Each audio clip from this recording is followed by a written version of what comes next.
I didn't want to go to that party. That's how it started, with Tess standing in the doorway of our kitchen, holding her phone and telling me for the third time that I should come. I was still in my work clothes, dinner untouched, trying to finish an email, and I remember the exact tone in her voice, the casual cheerfulness that sounded just a little too forced. "It's not a big deal," she said. "Just a welcome thing. For Trevor. You'll like him. He's cool." Cool. I didn't know what that meant anymore, and truthfully I didn't want to find out. But I went anyway. I told myself it was easier to go than to deal with the fallout of not going. And in a way I was curious. She'd mentioned this Trevor guy maybe a dozen times in the past month. In passing, always neutral, always just enough detail to answer my questions but not invite more. The kind of name that shows up in stories just often enough to become something more than background noise. The party was in a rented loft in Savannah, the kind of place you'd see in a magazine and wonder what kind of people actually lived like that. Wide plank floors, track lighting, walls of exposed brick and glass. When I walked in, I felt like someone had pressed pause on a film and I was the guy who accidentally stepped onto the set. Everyone was dressed like they were trying to impress someone, though they'd never admit it. Laughter drifted through the room like it had been engineered for acoustics. There was a jazz trio playing real instruments, not a Spotify playlist, and waiters walked around with appetizers too delicate to pronounce. I spotted Tess right away.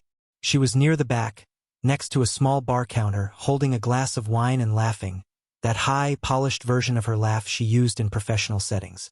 The one where her eyes didn't fully crinkle. She was surrounded by a small group of people, but what drew my attention wasn't the crowd. It was her posture. Tess stood angled toward a man. Tall, clean-cut, wearing a navy button-down with the sleeves rolled just right. Trevor, I assumed. He had that look. Like he knew how to fill a room without trying, all easy charm and hand gestures that bordered on flirtation. They were standing close, closer than I was used to seeing her with coworkers. Then it happened. Trevor leaned in slightly, saying something I couldn't hear. Tess laughed again, reached out, and lightly touched his wrist. Just 2 fingers, quick. A flicker of contact. But my stomach clenched. I stood frozen for a beat, not because I was angry, not yet, but because I wasn't prepared for how that simple gesture would feel. Then, as if in response to some invisible cue, Trevor placed his hand gently on the small of her back. It wasn't even overt. Just a moment, the kind of thing you could explain away. But she moved. Not quickly, not abruptly. It was a practice step, a sidestep disguised as casual. And then her eyes found me across the room, and I swear for a second, she looked like someone had called her name in a dream. "Caleb," she said when I walked over, as if she'd just remembered I existed. "I didn't think you were coming." "You invited me," I said. "Yeah, but you sounded like you weren't sure." She laughed again, almost nervously. "Anyway, I'm glad you're here. This is Trevor. We were just talking about some of the chaos at the office. He's been through a lot lately." Trevor smiled and extended a hand. "Tess says great things about you, man." I shook it briefly, wondering what Tess had actually said, and how often. "She mentioned you're new," I replied. "Welcome to the team." "Thanks. It's been a weird few months." "Divorce finalized last week," he said, almost too casually. Tess chimed in before I could respond. "Yeah, and we've all been trying to help him feel settled. New city, new office. It's a lot." There was an edge to her tone, like she was preemptively justifying something. I didn't say much after that. I watched. Trevor excused himself to grab a drink, and Tess turned to me, her voice dropping slightly. "I didn't think you'd be here this early," she said again, softer this time. "I came straight from work." She gave me a tight smile. "Right?" I wanted to ask why she'd told me the party started at 7 if she didn't expect me until later. I wanted to ask why she didn't text when she got there. I wanted to ask what that touch meant, the hand on his wrist, his hand on her waist, her sudden shift. But I said none of it. 15 minutes later, I told her I was heading out. Told her I had an early morning and didn't want to get in the way. She nodded, hugged me lightly, arms barely touching, and said, "Thanks for coming, really?" The words were polite, empty. I walked out feeling like I had just seen the preview for a movie I didn't want to watch but knew was already playing. The drive home was a blur. I didn't put on music. I didn't make calls. Just sat behind the wheel and replayed every second. Her dress. The way she touched him. The way she flinched when she saw me. Not out of guilt, no, Tess was more composed than that. It was more like someone caught mid-story. Like she hadn't planned for me to appear until the next chapter. I parked in our driveway but didn't go inside. I sat there in the dark, engine off, hands loose on the wheel. I didn't feel anger. Not yet. What I felt was recognition. That cold, creeping sensation you get when something small confirms what you already suspected but didn't want to believe. My phone buzzed. Tess.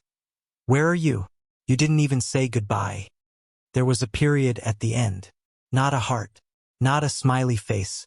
Just punctuation. Like she was still performing politeness. I didn't reply. I just locked my phone and set it face down on the passenger seat.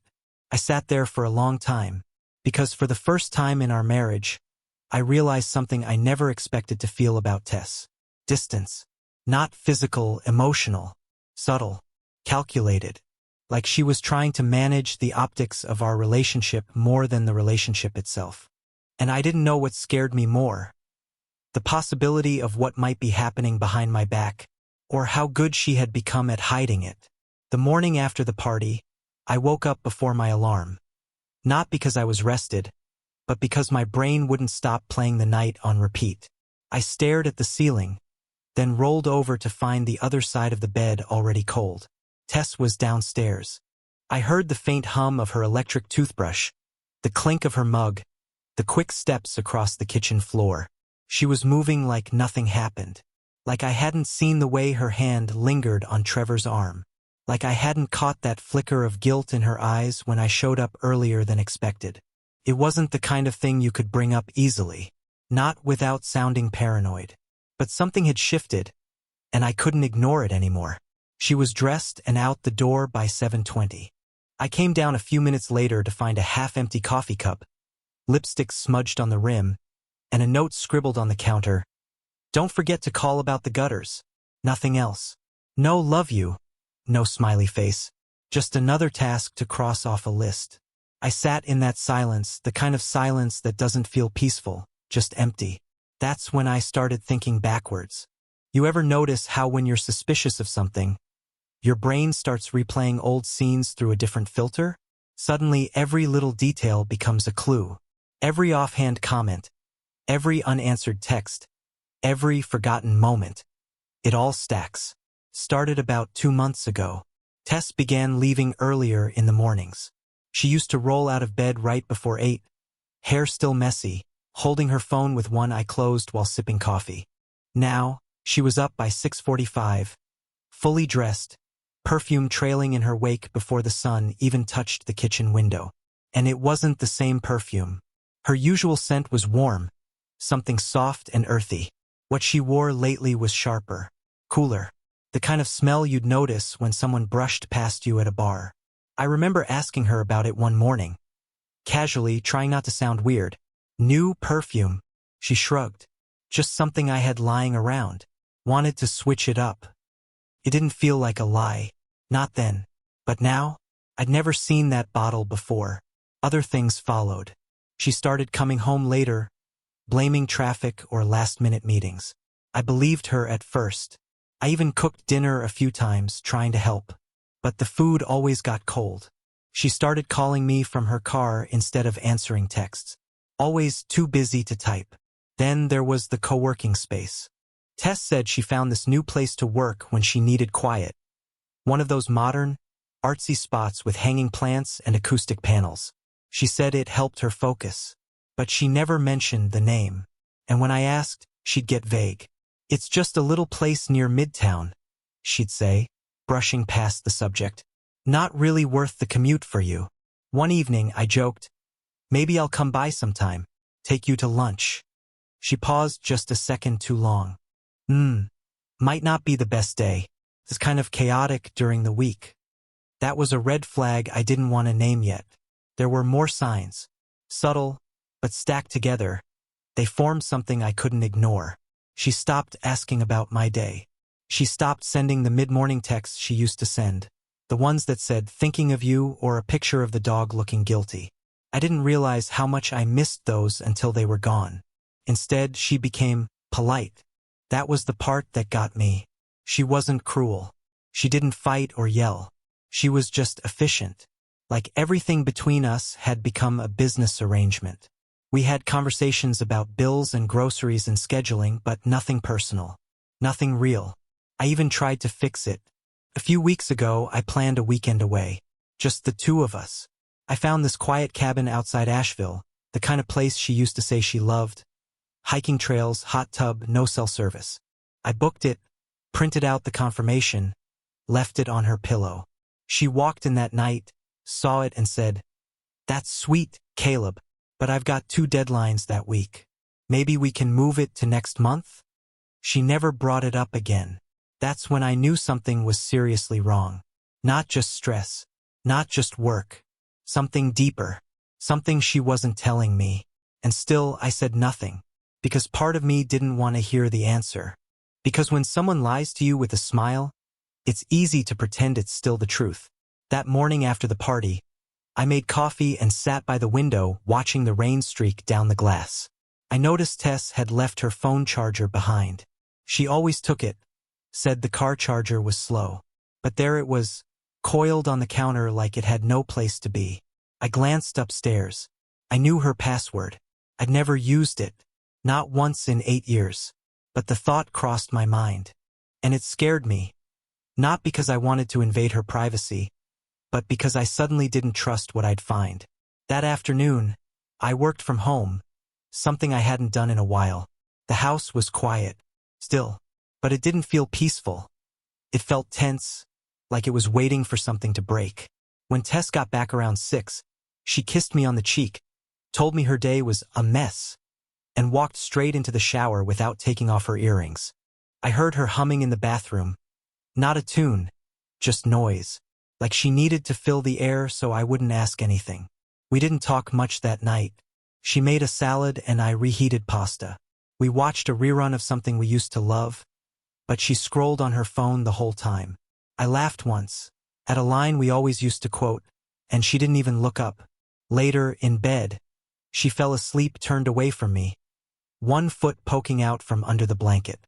I watched the ceiling, counting the seconds between breaths. I didn't sleep. Instead, I started keeping notes. Not out of revenge, but out of preservation.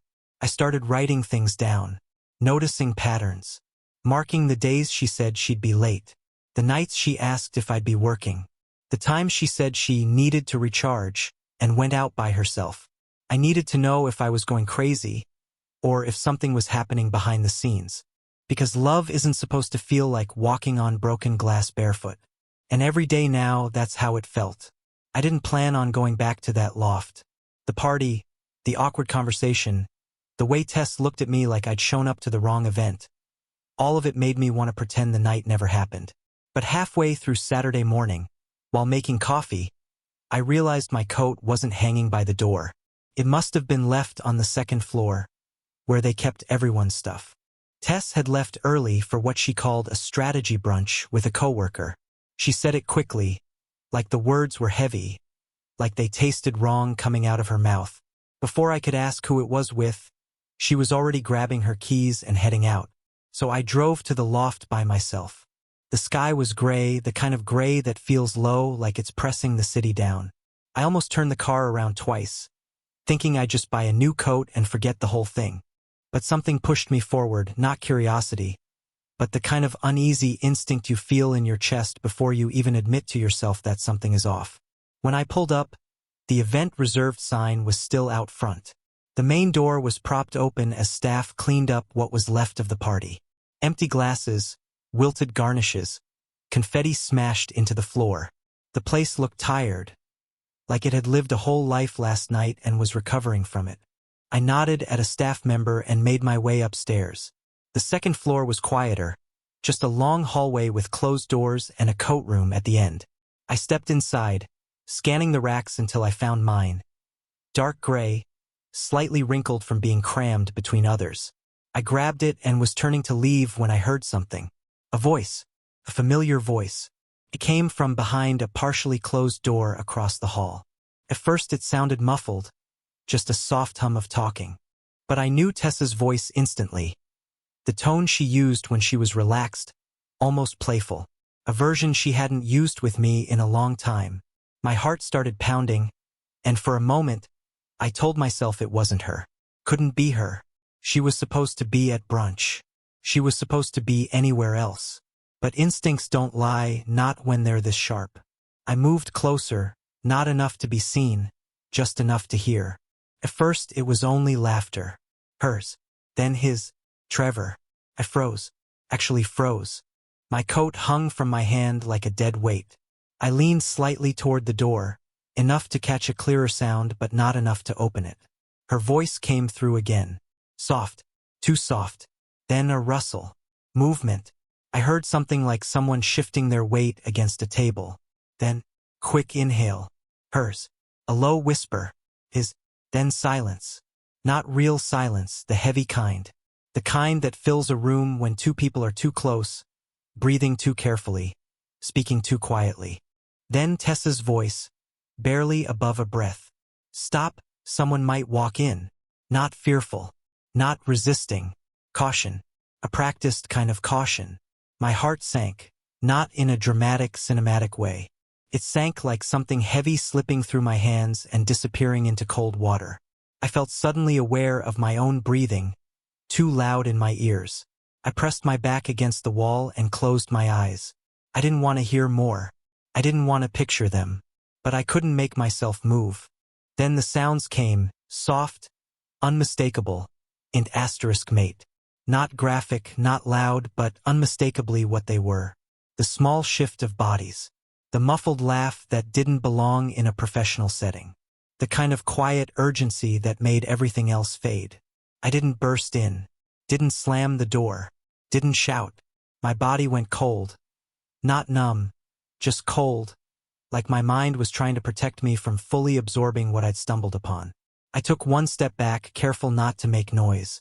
Then another. My coat slipped from my fingers, and I barely caught it before it hit the floor.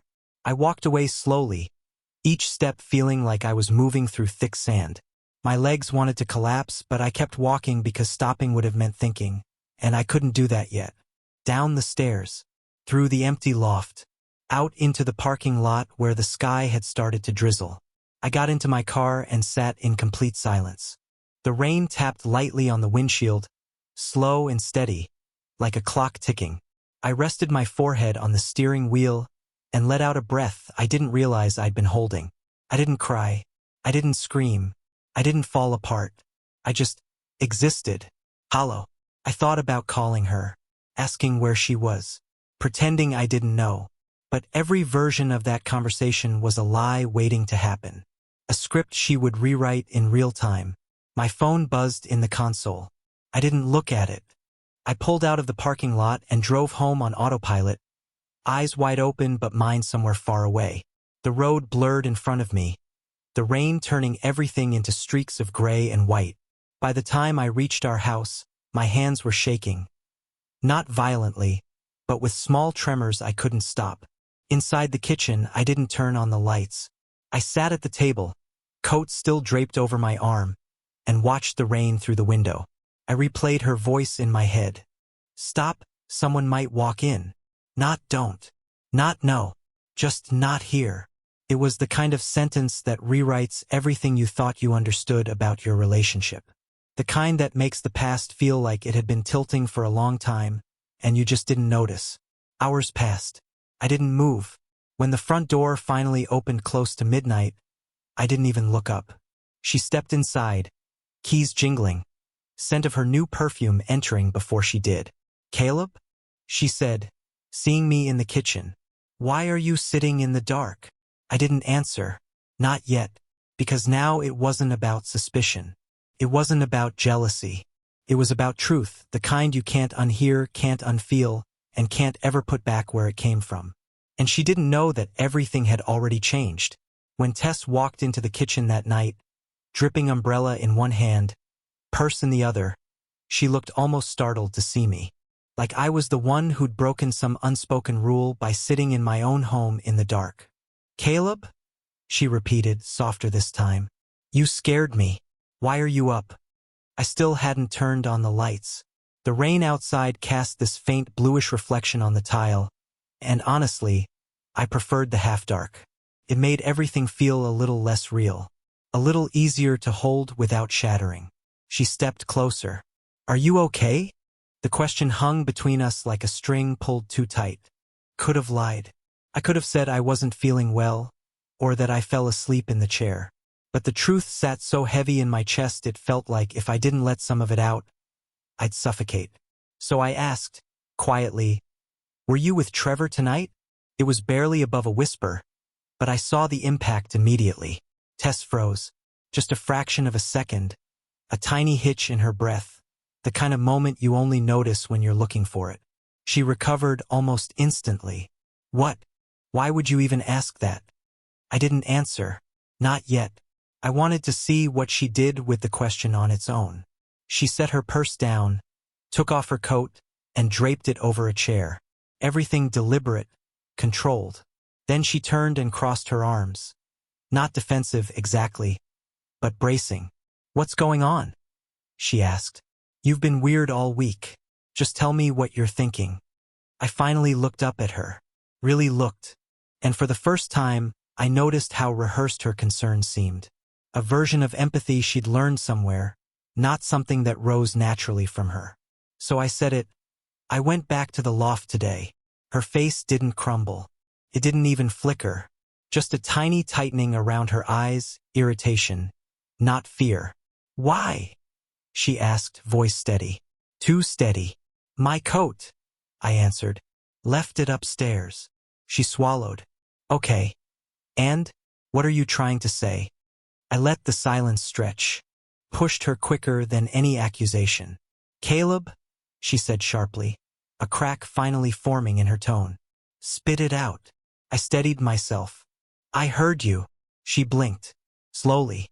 Once. Twice. Then her posture changed, shoulders dropping slightly, arms uncrossing, breath coming out in a long, controlled exhale. She didn't ask what I heard. She didn't pretend not to know. She didn't panic.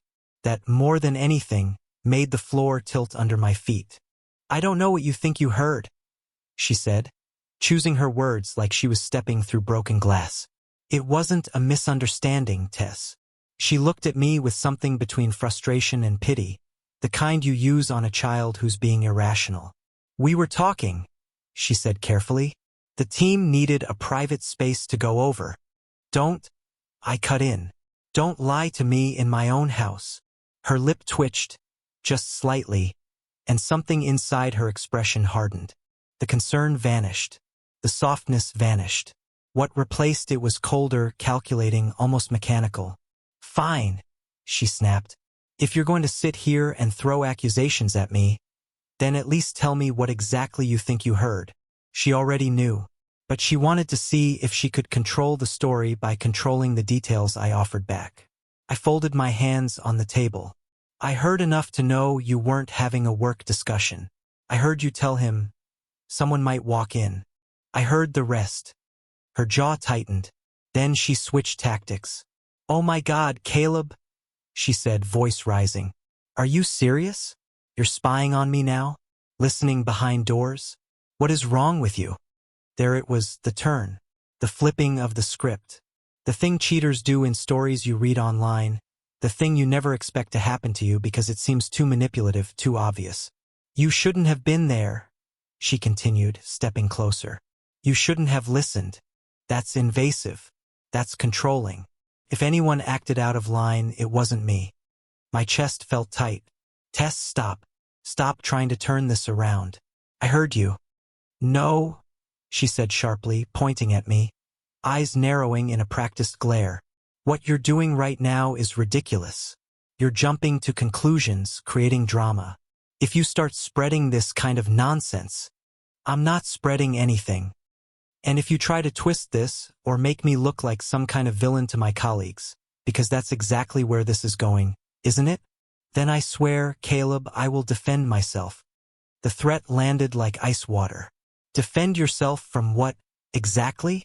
I asked quietly, her voice lowered, steadier, more deliberate. From whatever story you're crafting in that head of yours. You've been distant for months. Cold. Judgmental. You barely even look at me anymore. Don't act like you've been some perfect husband. I stared at her, stunned. Not by the accusation, but by how smoothly she shifted into nizing it. I'm not doing this, I said. I'm not playing that game. But she kept going, stepping even closer. Her voice now dripping with a sweetness that felt like poison. If you try to ruin my job, she said calmly, or make me out to be unstable, I will say what I need to say. People believe women, Caleb. Especially when there's a history of a partner being distant, making them feel unsafe. My stomach dropped. Unsafe. You know how narratives work, she said, shrugging lightly. Once something's said out loud, it sticks. Those words changed something in me. Not because I believed she would actually claim I'd harmed her, but because she knew the threat would land. She'd thought about it. She'd crafted it. The Tess I married wouldn't have used leverage like that. But this Tess, this version, she wasn't thinking about our marriage, or honesty, or even consequences. She was thinking about survival. And I realized, sitting in the dark with her standing over me like a prosecutor, that we weren't partners anymore. Somewhere along the line, while I was still holding on, she had already crossed over to self-preservation. I didn't yell. I didn't argue. I didn't defend myself. I simply said, okay. One word. Her expression flickered, confusion, then irritation. That's all you have to say? Yes. Caleb. No more tonight, I said, standing slowly. Good night. I walked past her, feeling her gaze burning into the back of my neck, and went upstairs. That was the moment I knew something quietly terrifying. The woman I loved wasn't just hiding things from me. She had become someone who would destroy me to protect her lies. And once you see that truth, you don't unsee it. The next morning, Tess made waffles. Not frozen ones, real ones. With almond flour and strawberries and powdered sugar on top like she used to when we were still trying. She even made coffee the way I liked it, with oat milk and exactly 1 sugar cube. It all looked like a page torn from some lifestyle blog. Except none of it felt real. She hummed while plating the food. Wore a soft blue sweater. Gave me a smile that didn't touch her eyes. You working from home today? She asked, sliding a mug across the table. I am. Good, she said. Thought we could maybe walk the dog after lunch. Get some fresh air. I stared at the waffles for a few seconds. My appetite was gone. My trust was gone. But I nodded anyway. Sure. We ate in silence. There was no apology. No explanation. No follow-up about what happened the night before. No mention of Trevor. It was like she'd erased the entire conversation, pressed some internal reset button and expected me to play along. But I wasn't playing anymore. After she left, claiming she had some project timelines to finalize, I got to work. I pulled out an old notebook and started recording. Not as a diary, not for catharsis. It was tactical now. I listed dates, locations, what she said, how it changed. *TS of text exchanges. Missed calls. The shift in how she touched me. The nights she asked me what time I'd be home. Always framed like idle conversation. But now I understood the motive. I backed up our phone bills. Searched for patterns. Unusual call times. Gaps in messaging. Voicemail activity. It wasn't about catching her anymore. It was about documenting the quiet unraveling of someone I once trusted with everything. Then I called a lawyer. I didn't want a divorce, not yet. I wanted clarity, protection. The woman who threatened to make me look like an aggressor was not someone I could afford to underestimate. The lawyer, a woman named Dana, was calm and direct. She asked pointed questions and didn't flinch when I told her I believed Tess was sleeping with a coworker. Do you have proof? Not yet. But I have enough to know I'm not wrong. Then start gathering. Don't confront her again. Don't leave the house. Don't record anything illegally. Just collect, calmly, passively. If it escalates, you'll be ready. So I did exactly that. Meanwhile, Tess kept performing. 2 days after our confrontation, she posted pictures from the party on Instagram. A carousel of smiling faces, clinking glasses, people in perfect lighting. The fourth photo had me in it, blurry, half-turned, standing in the corner like a forgotten guest. No tags, no mention. Her caption: "Such an empowering night with the best team ever. Proud of the work we're building. New beginnings, red heart, #leadership, #growth. I didn't like it, but others did. Co-workers flooded the comments with praise. So inspiring, Tess. Your *ling it. Inside and out. That dress though, fire, fire, fire. New chapter. Girl flexed biceps, medium light skin tone." I wasn't surprised. She was writing the story before I could. That's what people like her do. They don't wait for reality to catch up. They get ahead of it, frame the narrative, and leave you scrambling to prove the truth. At home, she acted like nothing had shifted. She talked about furniture like we'd still be picking out a new couch next spring. About meal plans. About maybe going back to school part-time for a certification. But when she touched me, it was clinical. When she looked at me, it was strategic. She didn't ask me how I felt. She didn't apologize for anything. She just moved forward, fast, as if pretending hard enough might erase what had already been done. One night, she said, "We should invite the neighbors over. Do something warm. I think we need more positive energy in this space." Positive energy. I almost laughed, but I just said, "Sure," because that's what I had to do now. Nod. Record, wait. That same evening, I set up an external hard drive. I saved copies of every message she'd sent in the past 3 months. I exported our shared calendars. I printed credit card statements and highlighted odd entries. 2 glasses of wine when she said she was alone. A spa charge in a town she never mentioned visiting. None of this was enough to explode her world yet, but it was enough to anchor mine.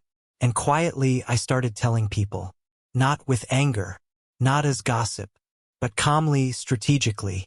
A coworker of mine, Marcus, came over to watch the game, and while we sat in the garage with beers, I tested the waters. "You and Tess doing okay?" he asked, glancing at the kitchen. I paused. Then I said, "We're going through something. Not public, not official, but there's someone else, I think." He didn't act shocked, just nodded slowly. "You think or you know?" "I know," I said, meeting his eyes, "and I think she's planning to get ahead of it. Control the narrative." He looked down at his drink. "You need anything, you tell me. You're not crazy. I've seen it before. Hell, I've been there." That was all I needed. A witness. Later, I told my sister, then an old college friend. Just enough people that, if she tried to spin it later, I had ground to stand on. Meanwhile, Tess posted stories from yoga class, from brunches, from wine nights where Trevor occasionally made a blurry appearance in the background. Always with a group. Always plausible. I watched every one. I never said a word. I started backing up her photos, too. She left her iPad unlocked most nights. There were duplicates she hadn't shared publicly. A mirror selfie in a dress I'd never seen. A photo of a wine glass next to someone's hand, not mine. A blurred *T of her face lit up by candlelight, across from someone just out of frame. I wasn't shocked anymore, just numb. She had already started a new life, and was carefully curating the evidence to make it look like a natural evolution instead of a betrayal. But I wasn't going to be the footnote. I kept my head down, stayed polite, did the chores, fed the dog, replied to messages like everything was normal.